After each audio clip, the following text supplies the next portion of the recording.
Retired.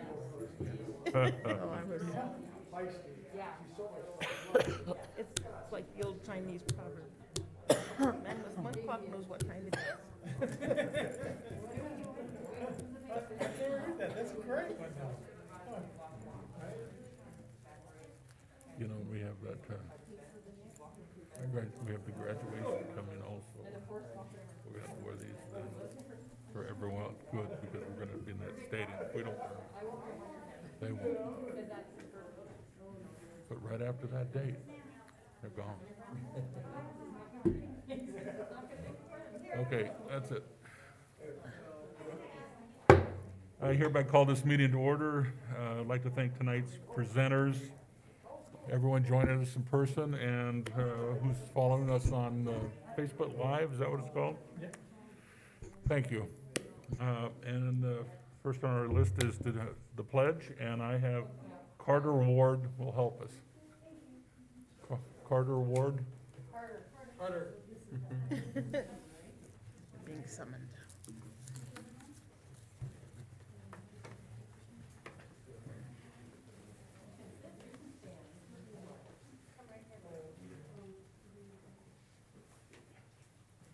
Ready to begin.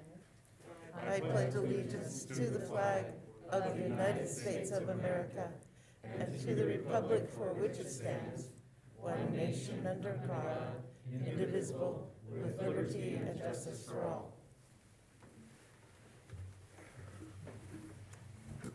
Okay, all our board members are in attendance tonight. There are a couple of addendum items on the agenda that would include a media report and a middle high school health textbook adoption. I would entertain a motion to approve the agenda with the addenda. I move that we approve the agenda with the addenda. I'll second the motion. Second. Any discussion? All those in favor? Aye. Aye. Hearing all in the positive, that motion is passed. Next on the agenda is the approval of the minutes. And I should probably read those minutes. That was a regular board meeting from March 16th, 2021. And an executive session on labor contracts, student discipline, and a special meeting, RE negotiations and Head Start. And that was on April 1st of this month, of this year.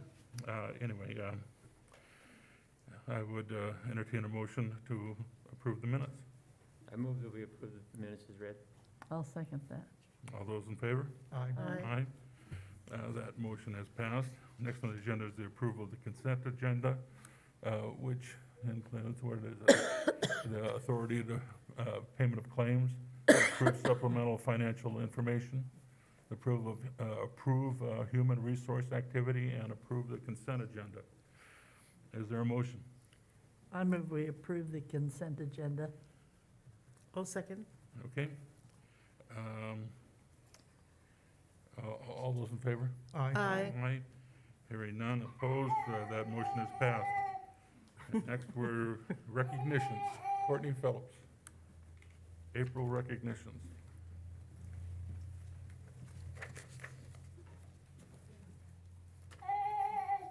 Good evening, Mr. Chairman, trustees, Dr. Howell, Ms. Johnson, and our student representatives joining us this evening.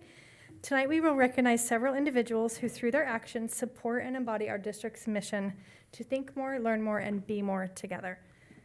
First up, we have our CAKE Awards. That is our Learner of the Month Award. Our district believes a safe, supportive, caring, and respectful environment is critical to student learning. The School District 25 Education Foundation, in partnership with McDonald's, supports the Learner of the Month Award to recognize one elementary learner and one secondary learner from our district each month, October through May. The CAKE Award celebrates positive character, attitude, kindness, and encouragement toward others. In addition to being recognized here at our monthly board meetings, the recipients also receive a cupcake-related themed goodie to be shared and enjoyed with their peers in their classrooms. Nominations for the CAKE Award are submitted by a teacher who has observed the nominee's behavior and are approved by the school's principal. So with that, our elementary learner of the month, please help me welcome Miss Leighton Ellsworth, Leighton Ellsworth and his teacher, Ms. Meisner, to the podium.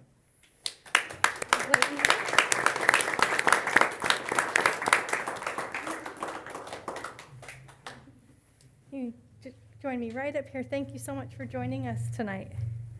Layton is in the 5th grade at Tendoy, right? In her nomination letter, Miss Meisner wrote, "I would like to nominate Layton Ellsworth for the Cake Award. Layton showed a great amount of kindness and compassion to a neighbor and myself. Layton and his friends were riding bikes one afternoon. After witnessing a gentleman fall in his front yard, Layton turned and rode his bike to the gentleman that had fallen. He asked if he was okay and if he needed help. Layton stayed with the man until the man said it was okay to leave. Layton could have kept on riding his bike with friends, but chose to help others in a great time of need. I'm grateful for the example of kindness that Layton showed many that day. He is just a good kid." We also received a letter from that patron thanking you for your good deed, and I will share that with the board in an email. So you, in addition to being receiving this certificate for the Cake Award, you will be recognized among your peers with a special treat for everyone in your class, and we'll make arrangements with your teacher to make that happen. And then you're also going to receive a gift card from McDonald's, both you and your teacher. And then this is my favorite part about the Cake Awards. You are going to receive a $50 donation for your library in your name, and you will get to help your media specialist at your library pick out that book. You'll get to sign it so that anyone that checks out that book will know that you got this special recognition. So congratulations, and thank you so much for being such a great example to your peers. And if you'll join me, congratulate and then congratulate you in person. If you'll just walk the line and let them congratulate you with your teacher, that would be awesome. Thank you. Congratulations. Good job. Thanks for doing that. Thank you.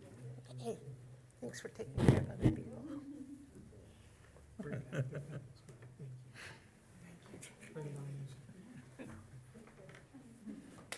Thank you.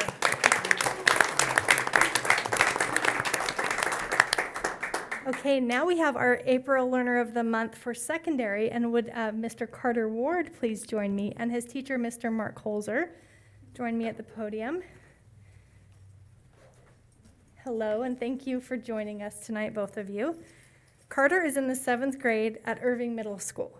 In his nomination letter, Mr. Holzer wrote, "I witnessed one of the most kind and caring acts by a student during my PE class here at Irving. Carter Ward has always been a nice young man and well-behaved in class, but on this particular day, Carter showed a kindness that touched my heart, as well as other students. During a basketball drill in class, one of our special needs students was participating, and as he went down close to the basket, he accidentally stumbled and fell to his knees. Unfortunately, his pants also stumbled and fell below his waistline. As the student got up and regained his balance, he immediately limped toward the nearest exit to a lobby area. Carter realized that he probably wasn't hurt, but embarrassed by what had happened. Carter followed the student out, consoled him, showed him a true kindness, and shared a friendship moment with this young man.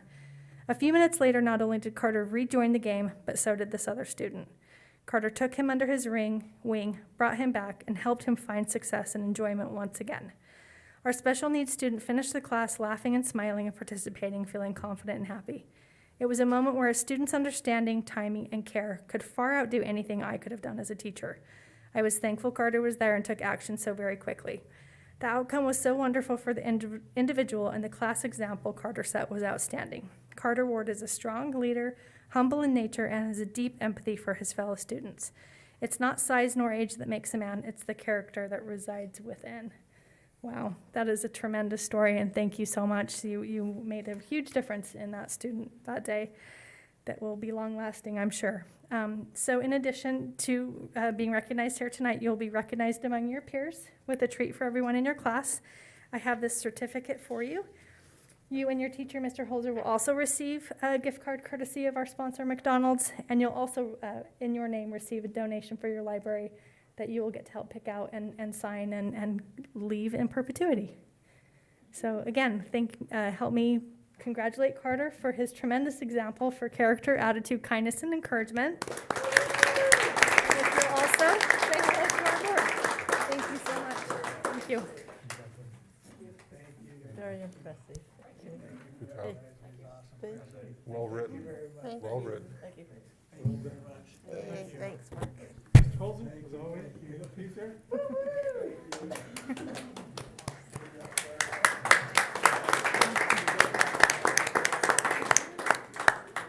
Okay, our district also recognizes an Employee of the Month with our PIES Award. The Employee of the Month PIES Award recognizes employees who positively influence educational success. This award is for employees who go above and beyond in that effort. Lookout Credit Union partners with us in providing this award. Tonight, we are recognizing Mr. Mooney Spillett, and I don't believe he knows we're doing this, so Mr. Spillett, would you, and we had 7 nominations for this award, Mooney. So anybody who's here who helped nominate Renee and Ms. Pettit, if you'll join me up here as well.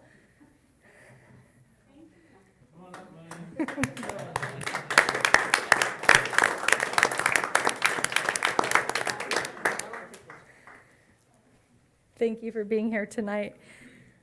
Mooney is our warehouse coordinator, and he received 7 nominations for this award from Angela Stevens, Renee Bentley, Sue Pettit, Amber Coase, Tara Jensen, Gretchen Kinghorn, and Jolene Smith. Please help me welcome all those who joined in support of this award. Thank you for being here. And I just want to read from a few of the excerpts from the nominations. In her nomination letter, Mrs. Stevens, who's a principal at Washington Elementary School, wrote, Mooney works so hard for every school and has a smile on his face each week as he makes deliveries to Washington. He is organized and so willing to help in any way he can. I picked up a delivery from the warehouse in the summer, and he was so kind to help put it in my car. He goes above what is expected and does it with kindness. In her nomination letter, Ms. Bentley wrote, Mooney would be considered the Energizer Bunny in cowboy boots. I love that. He does not stop, he keeps going. He provides a warehouse knowledge and an invaluable delivery service to all district locations with his smile that no one can compare. He conscientiously and intentionally does his job to make sure that deliveries are on time and without incident. He knows without question every part and piece of curriculum and instructional supplies that he delivers for successful learning of our students. He's an invaluable employee that keeps the behind the scenes running efficiently so everyone can do their job with the supplies they need. Ms. Coase wrote, Mooney is one of the hardest and dedicated workers I have ever seen. Ms. Jensen wrote, Mooney comes to work every single day with a can-do attitude. He's helpful and puts his schedule on hold to meet the needs of others. He is so organized and can tell you where anything is that you are looking for in the warehouse and has the district's best interests at heart. Ms. Pettit wrote, Mooney Spillett is a dedicated, integral part of Pocatello's Chubbuck School District. He accounts for millions of dollars worth of product annually. The warehouse staff receives and processes and delivers almost every piece of educational material that our learners and staff use, as well as custodial supplies, food, and this year, our PPE. Mooney is thorough and accurate. His sense of humor is infectious, and he is an invaluable member of our school district team. Ms. Kinghorn wrote, in my 32 years of working in the district, rarely have I had the privilege to interact and work with someone who has more pride and dedication in their work than Mooney. He always has a warm greeting, learns and remembers every employee's name, and strives to keep the warehouse well organized and running smoothly. Few people realize the responsibility Mooney carries managing such a huge inventory, ordering, delivering, and anticipating district supply needs. He literally hauls thousands of pounds per year, all in an effort to support learners, staff, and patrons. And finally, Ms. Smith wrote, there is a lot of activity in the warehouse, and Mooney can tell you where anything is, including its assigned catalog number. And when it got to the warehouse, he will go out of his way to accommodate the requests of others, even when the schedule of his day does not permit it. His experience and willingness to do whatever is required to get the job done makes him a key member of the School District 25 team and well deserving of this recognition. So with that, we want to congratulate you for this recognition. I have a certificate for you as well. And then I also have a $50 gift card on courtesy of Lookout Credit Union, who partners with us in this award. And we just want to thank you so much for your contribution to our district. I would say that this has been a year of great challenge, and we appreciate everything you do to support learners and staff in our district. So please help me congratulate Mooney. And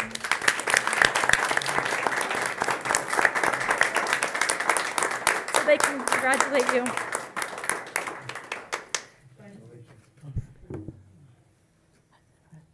We need more people like you. Thank you. Thank you.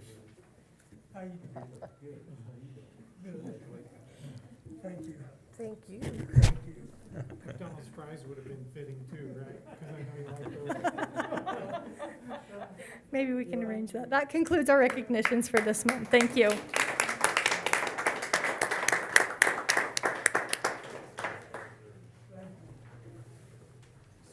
Okay.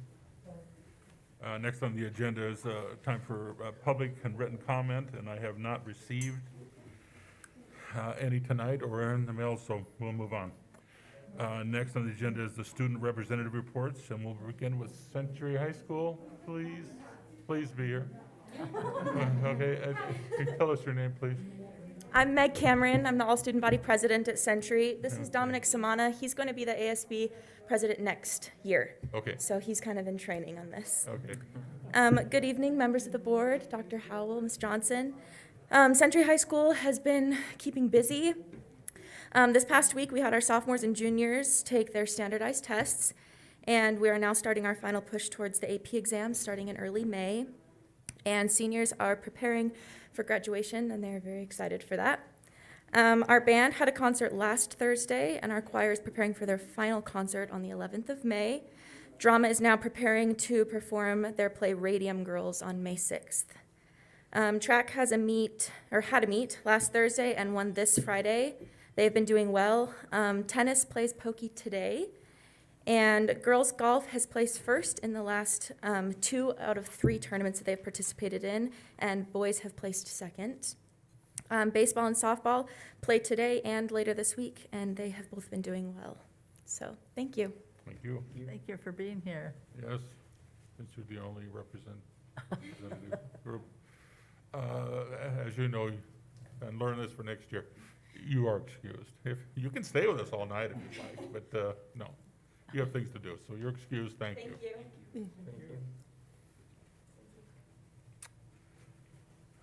I wonder why the rest of these people aren't here. Can we light a fires? Okay, and that's time for Courtney again. Courtney, what do we have? A media report and community relations update.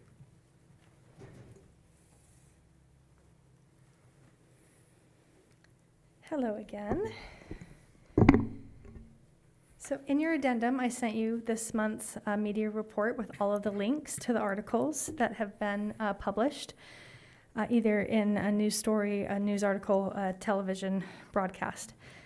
The following education topics have frequented recent news over the past month. COVID-19 updates continue to be in the news. News out of the legislative session, including budgets for higher ed and K-12, standardized testing, new hires for superintendents, I'm sure you've seen across the state, and the struggle for some districts to find trustees has been in the news.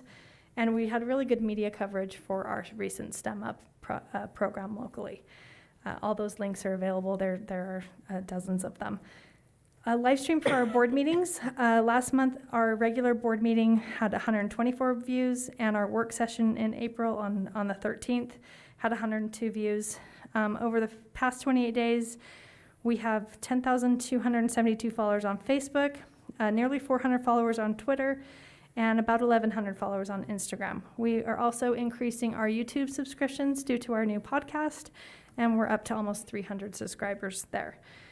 On our website, we had 20,000 users in the last month with 38,000 sessions, and 52.8% of our users are accessing our site via their desktop, 46.3% from mobile, and I think that's really interesting because it's usually higher for mobile. Our most frequently visited pages are home, PHS home, elementary food services, HR, our weekly case status report, our food services administration, athletics, Irving Middle School home, our boundary maps, and Highland High School's bell schedule were our top 10. We've produced, since we last met, since my last report, 3 additional podcast episodes, and we are still growing our audience. That podcast can be found on our district's YouTube channel. Our episode 5 was our PIES Employee of the Month, Tom Wilson, a really interesting conversation with him about food service and some of the challenges over the pandemic. Episode 6 was Music Education and Spring Concert Highlights with Mr. Colin O'Brien, who is our music coordinator for the district. He also teaches band and other music programs at Century. It was such a great conversation. I hope you've had a chance to listen to it. And episode 7, I invited some learners in from Highland High School to talk about education at Highland and challenges that they've faced with the pandemic. It was such a delight to sit and listen to these 4 learners who are juniors at Highland High School have a conversation in such an insightful and mature way. I highly recommend that you listen to it to get an insight on some of the things that they thought were challenges and how they'd faced and some of the things that they've learned in the process of that. I believe, am I up next with COVID as well? Yes. Okay. So leading right into that, I wanted to give you an update. We have been tracking our COVID numbers continually since the onset of this school year. On our website, it's at our weekly case status report, and we wanted to give you an update on what those numbers are reflecting. For the past several weeks, those COVID cases has reflected a significant drop in cases. Really, since January, we've been on a downward trend.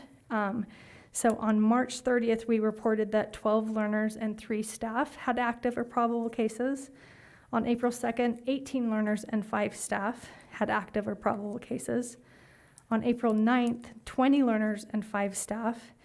And then this last week, we are down to 3 learners and 1 staff member. So we're really pleased with where those numbers are, and pleased that everybody's still following our mask mandate, which will likely stay in place for the duration of this year. And do you have any questions about that? We will continue to report those numbers weekly. We publish it on Fridays, and it can be found right from the homepage at sd25.us. Do you ask if the students are getting, now that I think it's open for them to get vaccinations, how many of them are getting them? Right, I haven't heard that number, and we can check in with Maggie Mann to see if she has any sense of how many of those youth are getting vaccinated. We have shared some information about the availability of vaccines, but that's the extent of our involvement. Any other questions? All right, well, that concludes my report this evening. Thank you so much. Okay.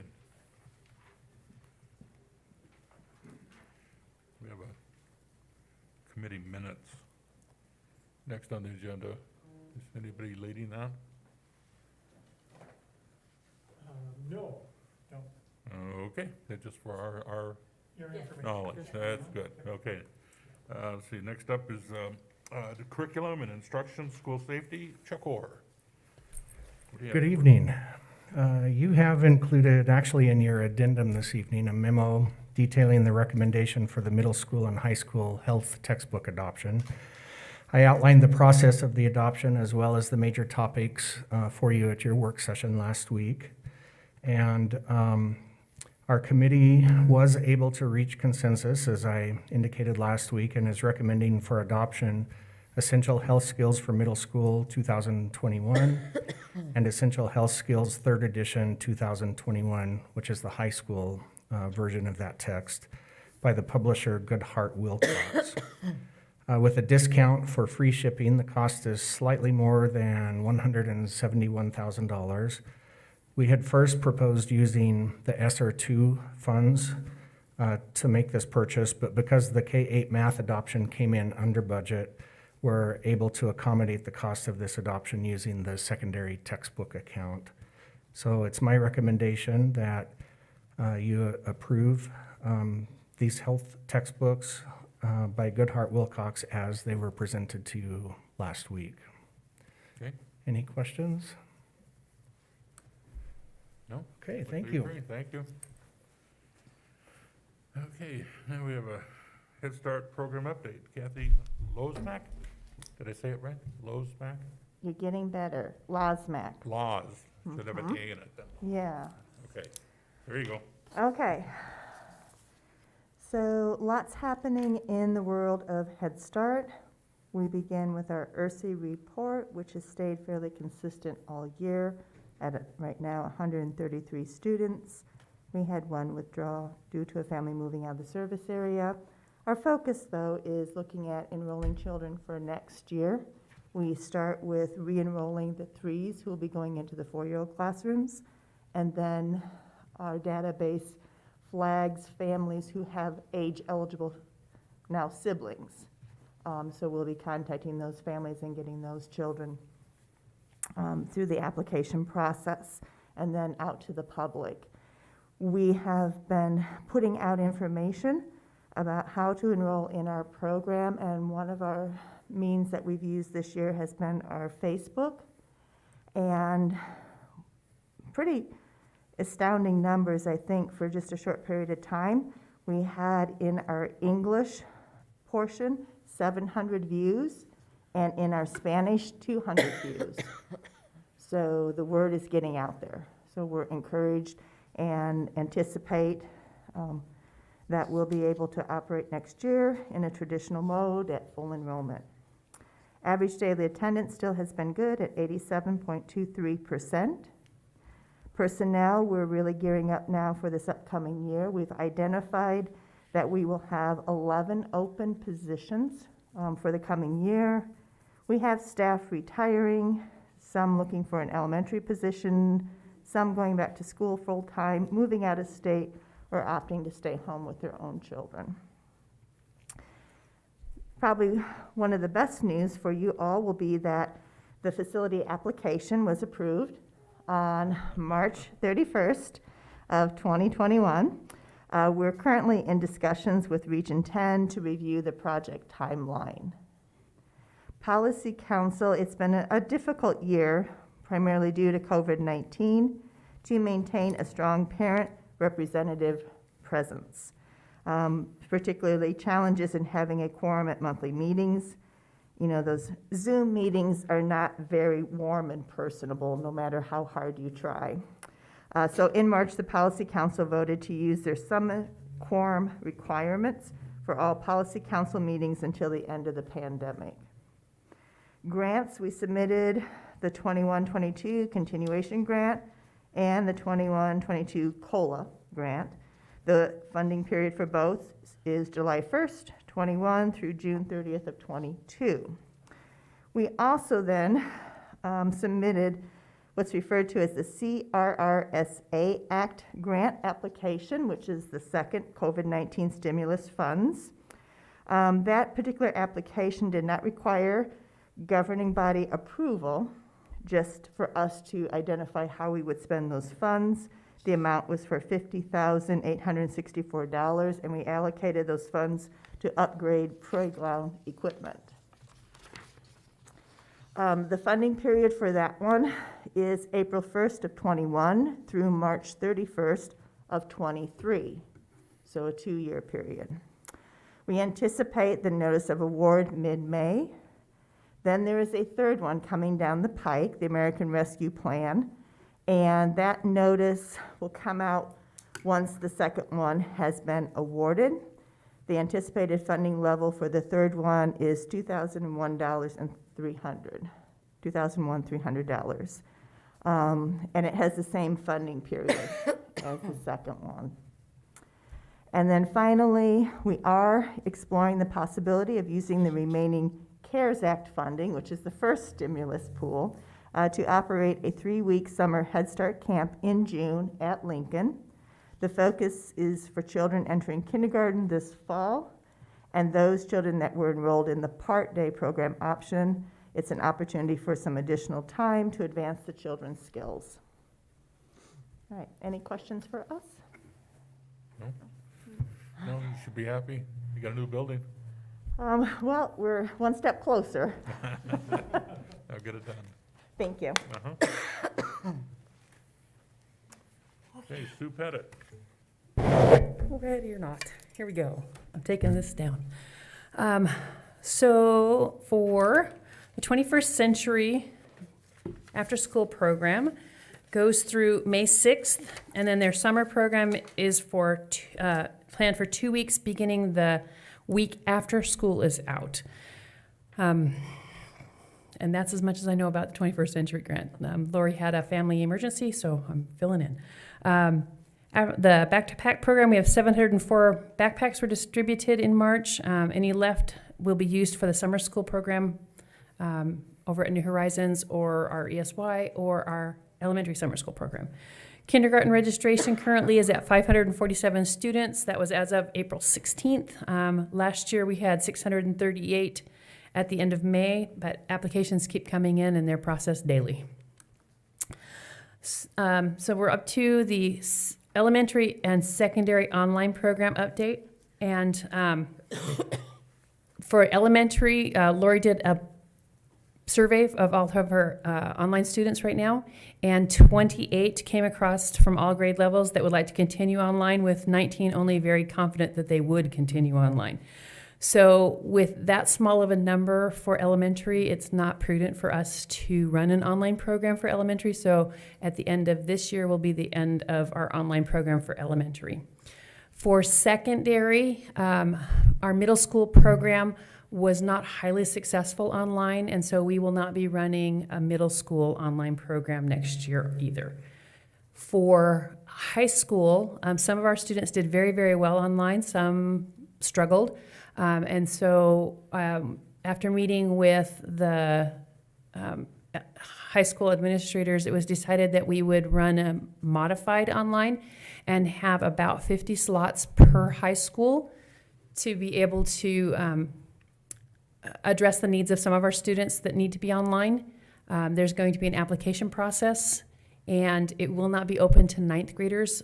It was very, very heartfelt that they think ninth graders need to be in the building and have a high school experience before they choose to go online, but actually be in the building and give it a try. I think Kevin's playing with the mics. So how many FTEs is that, if there's 50 per high school? It's not any FTEs in the secondary. It's run through an online learning program, and it's actually more like an independent learning program. We have teachers that can answer questions at certain times of the day, but they are not available all day long because they're teaching classes. So we pay our teachers a stipend to do this above and beyond their contract. Okay. And that's part of the reason it's not set up as an online school. And so we have, like I said, we had some students that were very successful, but the elective offering is very small for our online program. And so part of that application process will be, you won't be able to graduate from this online learning program. You're going to have to come into the building for some electives because they just aren't available online. So it's going to be significantly more selective. So, and then elementary and summer school for secondary. So elementary is going to be running a summer school this year. It will be 3 weeks long. It will be from, I want to say, the first week of June through July 5th? No, July 3rd? Whatever that first Friday is in July. And it will be project-based. They're really looking forward to it. They've been, the instructional coaches and Lori and the principals have been getting together on what kind of things could they do with kids, and it's about 12 days, so there's not, you're not going to make miracles happen, but if we can take kids and work on their mindset and that growth mindset and being excited to learn again, that's what they're going to be focusing on in their elementary summer school. And they're actually looking forward to it. They had about 24 teachers that said, yes, please let us be part of that. We're really looking forward to it. So all schools? All schools? It will be open to our kids. So the first batch of kids will be invitation, and it's the kids that are below basic that really need some extra help. And then spaces left over will be opened up for anybody. And I don't know if it'll be at all schools, but it will be open for all schools. Mrs. Craney sent me an update today, and mine's not quite as loud as yours. I was going to say, the gain on mine's And, really hot. Yeah, she's planning just to host that at Lewis and Clark Elementary. Okay. And she said in this update, she said she's had a couple of teachers change their mind. Mhm. And so we'll be looking at 3 per grade level. Perfect. Is probably what it'll be. And again, through Lewis and Clark is kind of a central location. And she had a principals meeting this morning, and so that was they were clarifying a bunch of this, so that's a good thing. Secondary, summer school will be a lot like we've done before. It will be Apex-based, so our online program-based. We have some classes that will be offered in person for students that their internet is not available or not as good as it should be, or if they're not making progress at home with their Apex classes. We do have our super eighth graders that weren't successful as they needed to be in the eighth grade, and they actually will be required to come into the building, and their class will be in person for 6 weeks. Is What- that gonna be at New Horizons or? It probably will not be at New Horizons based on the numbers, the beginning numbers that we've heard, probably not. But the numbers that we have right now are really small, so we're waiting for the high schools and the middle schools to get kids signed into summer school. As soon as we get those finalized numbers, then we'll figure out what school it will be at. My guess is, I'm gonna say, maybe I'll switch spots here. My guess is that it will probably be at Alameda, if possible, because Hawthorne's having tile work done, so. It kind of just depends on how our numbers fall out. And it will only be for credit recovery. This particular summer, we are not going to offer any work ahead classes, just sheer numbers. But IDLA is offering their classes for $15 a class. And so if we have students that would like to work ahead, they could go through IDLA and work ahead for the cost of $15. And they're usually $75 a class. So they're doing a great job just helping us get kids moving. And then last but not least, we have camp requests, and you have those in your board documents. So if you have any questions on those, I can answer some of those. All of those been approved through Tanya or myself, with the caveat that they have to keep whatever COVID restrictions we have in place at that time have to be taken care of during those camps also. I had a question, just out of curiosity. I know that Mr. Togia is doing the camp at Highland. Yes. I forgot when. Does that go through the district where it's at Highland? He had to put in a rental agreement, Okay, and so he's renting the building and the space to do that. okay. I just didn't quite know. Yep. That Tommy Togia doing Yeah, he's renting the building, so it's an outside agency. outside Mhm. deal. I know it's a personal kind of thing, it Mhm. sounded like, so. Anything else? No. Okay. Well, thank you. Welcome. And you I spoke wouldn't to Tanya, suggest using that so one. Bart, business operations. I was hoping she was just going to continue on down through the agenda, so. Anyway, good evening, board members and Superintendent Howell. Well, start off with some exciting news. We're 9 months to the fiscal year at the state level, and every single month has exceeded the revenue projections. So that's the good news. Year-to-date through the end of March is $265 million more than the anticipated budget. So you can look at the chart there and you can see that April is a huge tax collection month for the state of Idaho. That may be skewed just a little bit with part of the delay with the taxes to May 15th from the April 15th date. So we can expect to maybe see a little bit of fluctuation between April and May, but overall, just under 10% above the revenue projections for the state. So that's a good thing. Under the free and reduced meals, not much of a change there, as you know, but that is something that is going to change here in the near future. We are still waiting for official direction in regard to taking new applications, getting the new eligibility percentages and those things in place. There's two factors which kind of figure into this. One is what they call the Ebt Payments, which is a direct payment that goes to some of the families and that would qualify for these payments. And the other one is just to figure out for next year, the free and reduced percentages. I think that I had reported to you earlier that they had extended the deadline from June 30th to September 30th, I believe. What I may have reported to you incorrectly, which it was something that we did not understand at the time, was that that extension to September 30th only pertains to the summer feeding program, which ours ends sometime in August.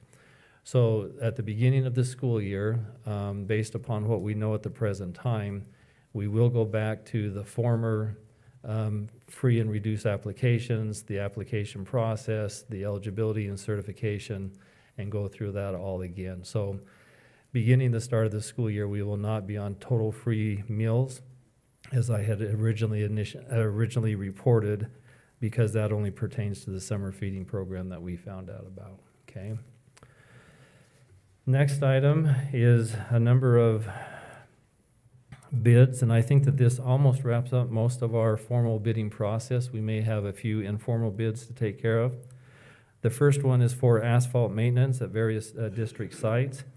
We actually had great participation from asphalt contractors in that respect, and the low bid came in at $56,361 to Pocatello Sweeping and Snow Removal. That doesn't sound like an asphalt company, but we have visited with them, and they have done a lot of asphalting and seal coating on some major projects, and we feel comfortable with that recommendation to you. The next one is for the concession stand, press box, and restroom facility at Iron Horse Stadium located at Highland High School. We had three contractors who put in a bid for this proposal. The low bid going to Century Contractors for $344,924. As you know, Century Contractors was the contractor that did Phase 1 at Pocatello High School. They are still going to be here this summer finishing up the brick for that Phase 1 that we did not get ordered at that time. And they will have some additional work up at Iron Horse Stadium if the board approves that contract there. If you look, that is approximately $80,000 under our budget. However, the water and the sewer lines will be a separate contract from this project here. So that's why that's a little bit under budget, if you were wondering. The next one is for lighting replacement at Ellis Elementary School. This is to replace all the classroom and hallway lights. And this was a fairly close bid there going to Saunderson Electric. We had three electrical contractors who bid in the amount of $75,211. And we have worked with Saunderson Electric on many, many projects over the years, and they're a very reputable contractor. The next one is for roofing at Irving Middle School, and this is for a good portion of that school there. We had 4 roofing vendors that proposed a bid on this, and the low bid came in at $127,000 even. And you can see that the next lowest bid was pretty close to that amount as well. This is significantly under our bid estimate, primarily because when we initially looked at doing this roofing project, we thought we might have to tear off the existing membrane and some of the insulation and do a major replacement there. And we found out that we could do an overlay over this and be good for another 20 years. So that's why that's under the budget there. The last one here as far as bids go is the track removal and field improvements at Irving Middle School.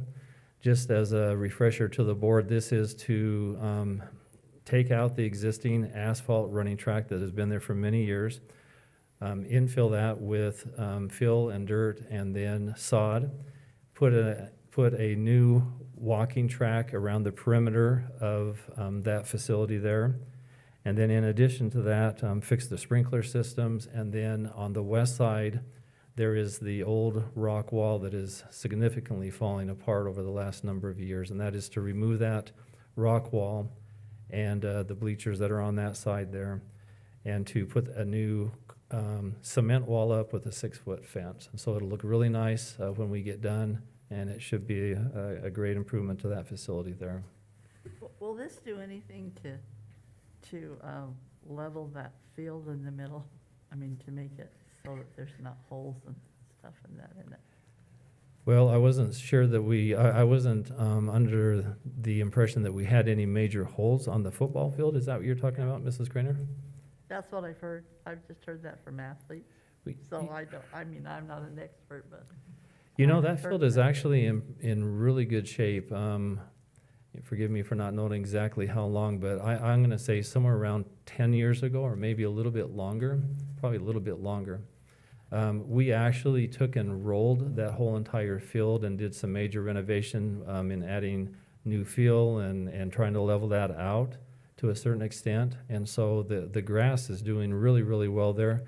There may be some imperfections in that turf overall, but I can do some checking on that, but I'm not aware of any major concerns with that.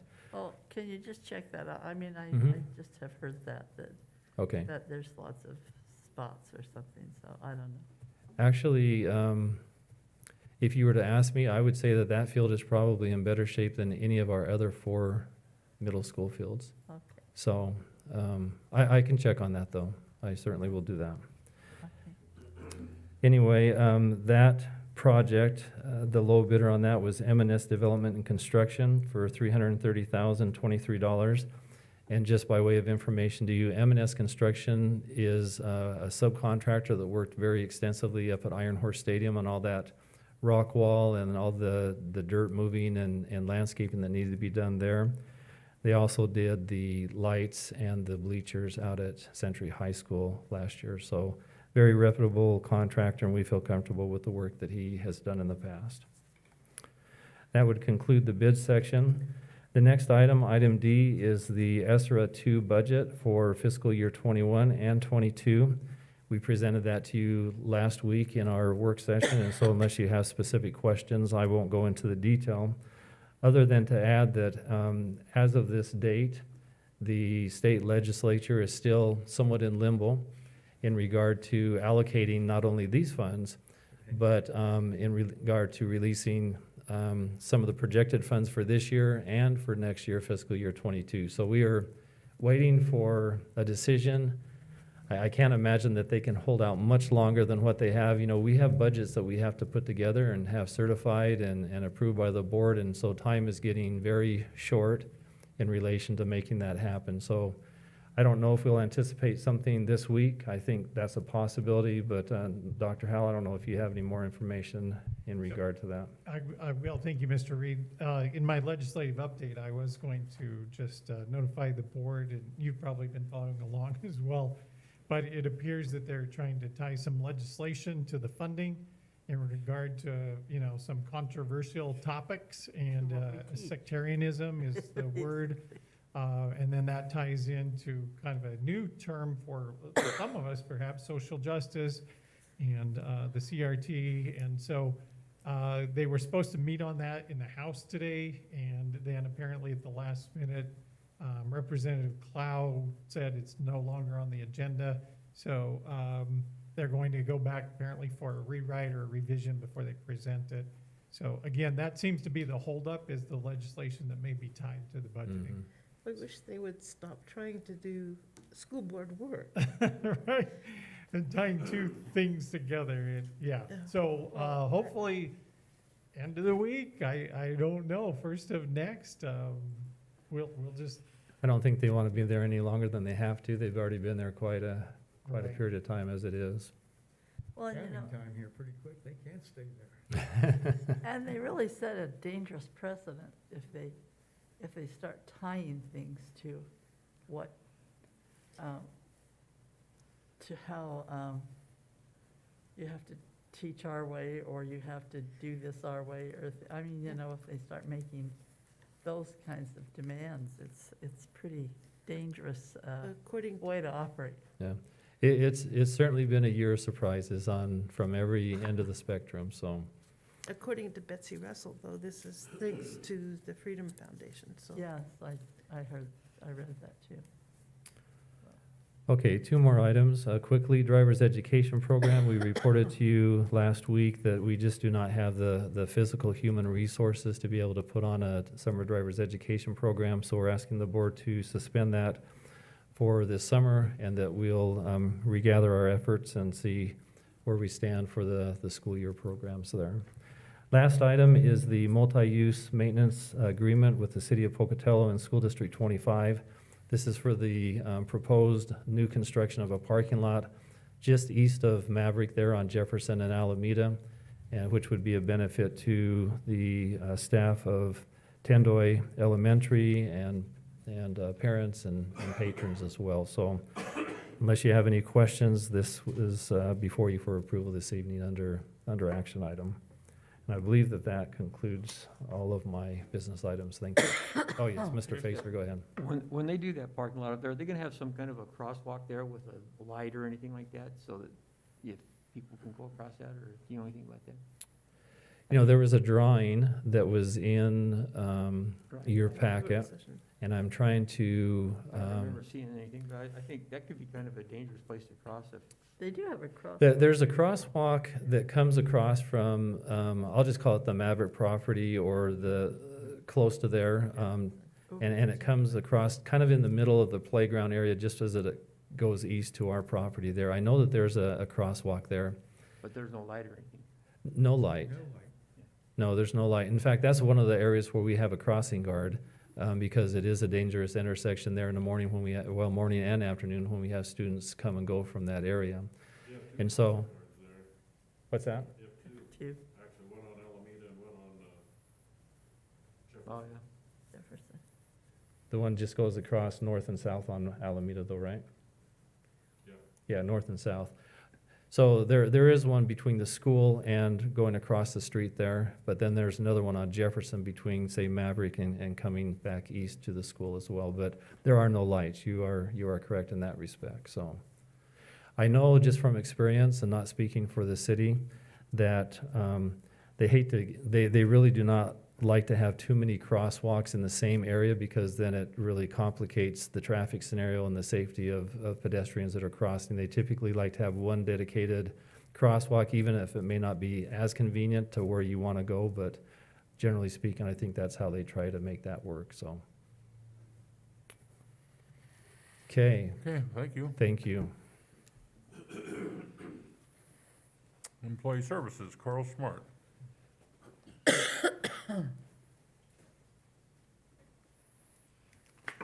I'm gonna move this a little bit because it looks like I'm talking to Doug rather than you folks over there.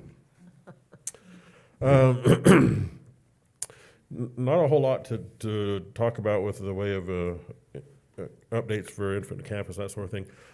Kevin did let me know this afternoon that, or even this evening, that our E-rate funding is pretty well put to bed. We got our funding letters back this week, so that's good news. We always on pins and needles with E-rate because it's so, they're kind of finicky on what they accept and how they work. So, but that's the good news. And we're just they're just trying to get ready for next year. So the plans, try to get the plans in place to do all the rollout and take back of all those Chromebooks, and that's going to be a challenge in itself. So the plans are try to get into place, and they'll make it happen. They always do. So next section of the agenda is student enrollment, and we're getting to the time of year when comparing to last year is going to be a challenge, because of course you know what happened last year about this time. We didn't have kids in school for several weeks, and so but the good news is, as you can look at these reports, that our elementary numbers are starting to go up a little bit. So that's good news. Middle schools have held steady, and then the high schools have done their typical thing. They go down as the year progresses, and so nothing out of the ordinary there, except trying to make a comparison to last year was probably not possible. So even when you look at the data for the private schools and the charter schools, they're holding steady as well, so not a lot of change there. In your packet, you also have a copy of the wellness dashboard, up a little bit, as you can see, for medical, about 100%. At least it's not 125% like we've seen in the past in a couple of months. One thing that I did notice as it started showing up was our COVID clinic. And some of our patrons going out and getting COVID on their own. So those are starting to show up. And you can see there, they're not exactly cheap for one reason or another. $20 $25, and so, but it's a good thing that people are getting them, so I'm not really complaining that they're there. And so, Why would they do that? Yeah, and Oh, not use what. When you offered it for free, the government allowed the providers to, you get it for free as a person, but it can either go through your insurance, which typically was asked for, or if you didn't have insurance, then it was paid through a government grant. And so, since most of our employees had insurance, of course, that's where it's going to be processed through. So, but those who did not have it were able to still get it for free, but it would be through a federal grant of some sort. We've even had free walking, walking clinics. I know Mog Drug has had them for weeks. Yeah. You just walk in and you don't even have to have an appointment. And I don't know if they're asking for insurance information or not when you do that. Oh, they might, I don't know, so Probably do. I mean, the others do. do they? typically I think they do. Yeah. Unless there's other questions, any other thoughts or comments on our proposed? well, we have a meeting next week. We do have a meeting next Monday to talk about insurance. And as you had an opportunity to look at those ESSER funds, we do have a budget item on there to try to help take care of some of that cost. And so we will have that conversation next week on about how we want to proceed with our medical insurance. All the others, as I mentioned last week, are pretty much a zero increase. If we wanted to do any sort of plan changes, we could do that, but it would be at a cost. And so my recommendation is when we meet next week, we'll just hold with those others. Kevin had an opportunity last Tuesday to have an overview of their Chromebook policy, procedures, and it's a 12-page information booklet. I don't know if you had a chance to peruse that and if you had any questions or not, but we're asking you tonight to approve that handbook for distribution come next fall. So that'll be on your action items tonight. And the last item on my section of the agenda is a vendor service agreement with ISBA. And I didn't print it out, but I do know that we used the ISBA services 10 years ago. Yeah. And the firm that they use is a Boise firm. I think their name is Quadrant. And working with them was very nice. And they send us enough data that we can adjust our boundaries as needed. And it's required by law to make them within. There's a percentage, and I think it's about 1,000 people when it gets down to us. We do know, by virtue of just looking around the community, the construction's going on up around the Highland area and out this direction towards Chubbuck and Tyhee. So I imagine what we're going to see is our boundaries for the inner city ones kind of move a little bit north to compensate for that. So we will see how it turns out. Last time around, we just did a little notch over here in this area, but I think it's going to be a little more prominent this time around. So to make everything balance out. But anyway, the contract is there, and we were asking you to approve it. The sooner we can get it to the ISBA, we get a little bit of a discount, and so save us $600. The sooner we get it there, the sooner we can take off and get going. I can tell you right now that the census data has not been released yet, so it might take several months to get to that point when the census data is released, but if we get our contract in, we can still save the $600. Okay. So that is my report tonight, unless you have other questions or comments for me. No, thank you. And no human relation or resources report. Nope, those, that was an action item for you. I on the know, I consent. know. Yep. We kicked her out again. Okay, Superintendent, you're up. All right, thank you, Mr. Chairman. We have the calendar first up for you.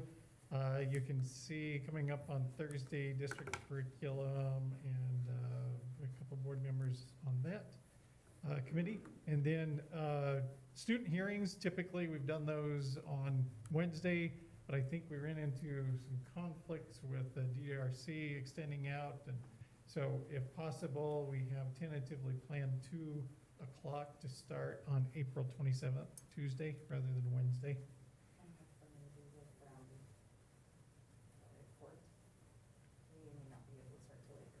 Okay. And I heard back from 3 of you, and then I just need to see if it works for a couple more, and we'll get that on the calendar. How many do we have? I think 3 for sure right now, and there might be, have a whole slew of DRCs this Wednesday or tomorrow, actually. So if any come of that, we will try to get those scheduled earlier. Do we have DDRCs tomorrow?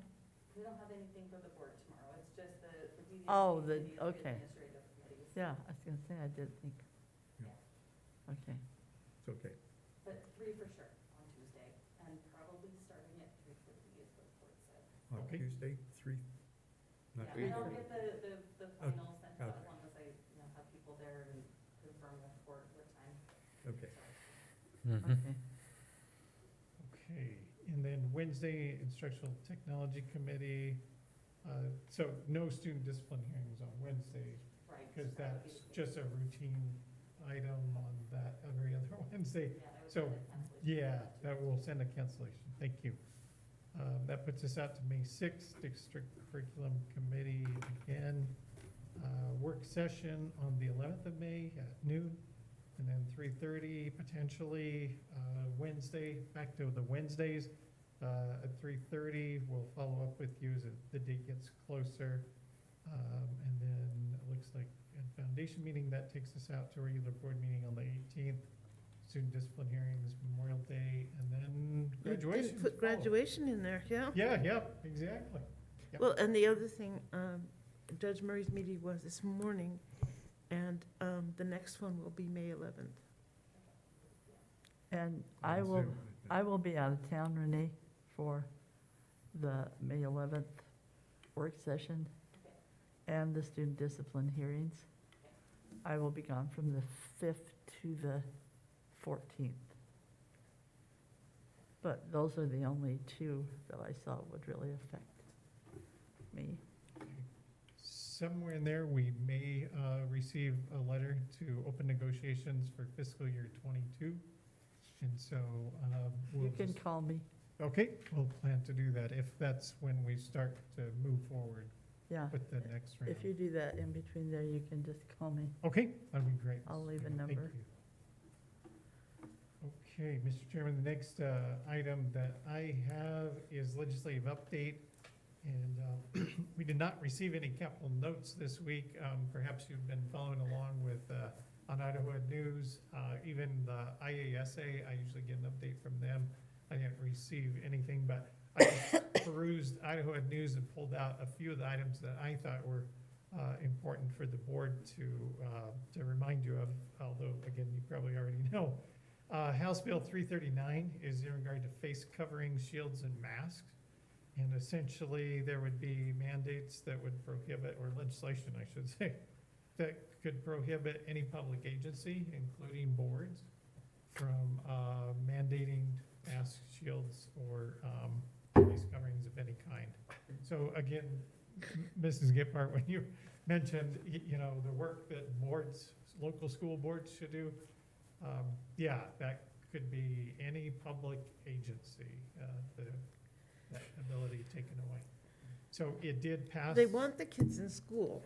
Yeah, it did pass the House, and it went to the Senate, and then it was assigned to their Health and Welfare Committee. So, again, the So time Senate is... hasn't voted on it. No, they have not. So we'll see.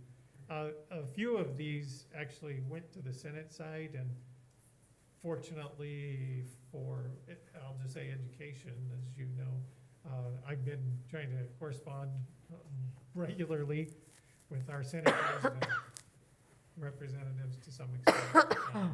And I think we've come out well when things go to the Senate side, so Oh, we'll hope that trend we just- That's continues. the adult side, I heard. Yeah, that's, I don't- we all hope that there's still sanity in the Senate, so. House Bill 350 is in regard to any type of recall or resignation of a board member, and that anything beyond 90 days would go to an election. So you wouldn't necessarily appoint someone to fulfill or to fill the entire term. So once it's ahead of 90 days, it would go to an election. And that did pass, it is also in the Senate, it passed through the House. Senate Bill 1043 is that expulsion decisions, as you know, we come back into open session and then referenced by the student number. It looks like that is on the governor's desk to go ahead and make those dispositions in a executive session. So that's a good thing. That actually came to ISBA, as I recall.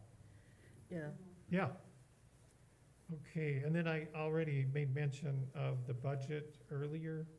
And let's see, the Strong Families Grant Program, that was House Bill 294, had a couple of amendments, went to the Senate side, was a tied vote, or nearly a tied vote, that would have gone to the Lieutenant Governor.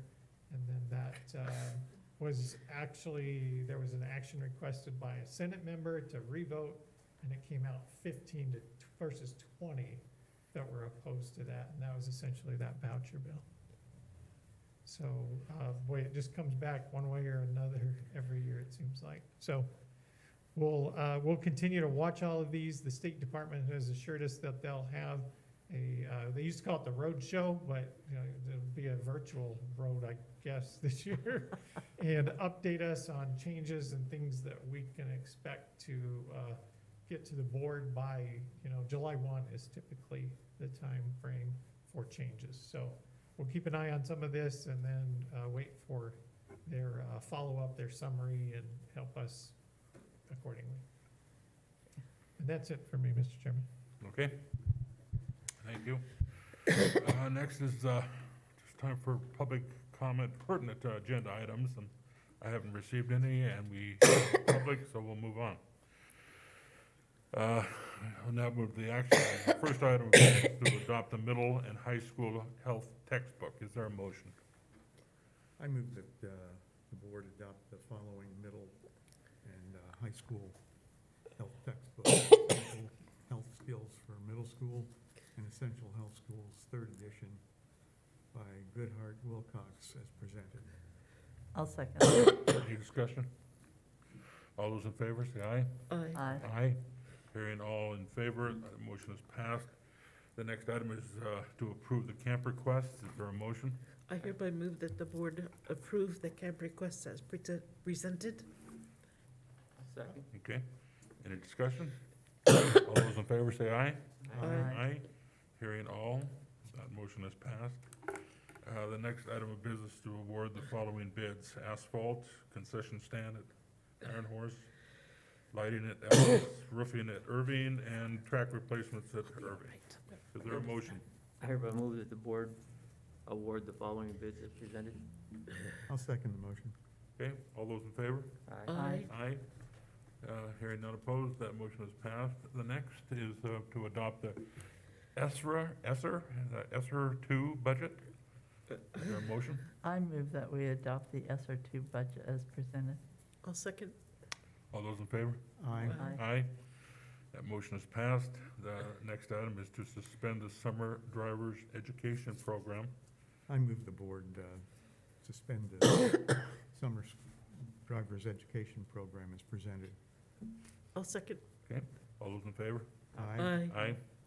That motion is passed. Next item is to approve the multi-use lot maintenance agreement. Is there- I move that the board approve the multi-use lot maintenance agreement between the city of Pocatello and the Pocatello Chubbuck School District 25 as presented. I'll second. Okay, all those in favor? Aye. Aye. Aye. Aye. That motion is passed. Next item is to adopt the Chromebook policy, procedures, and information handbook. Is there a motion? I move that we adopt the Chromebook policy, procedures, and information handbook as presented. I'll second that. Okay, all those in favor? Aye. Aye. And that motion is passed. We didn't have anything last year when we just handed out those Chromebooks? We just threw it at the kids? Was there any, We've got that one-to-one roll-up plan, but nothing as official as this? Policy. Correct, yeah, this has been in the makings for a year, you're right, Yeah, Mr. yeah, Ransom. so, Yeah, and then as far as part of that ESSER budget, you'll recall that, as Mr. Chatfield presented last week, there was a little bit of an allocation there to make up for some of the repairs and damages. And so moving forward, we're going to be in a much better place. okay, next is to approve the vendor service agreement with ISBA. Is there a motion?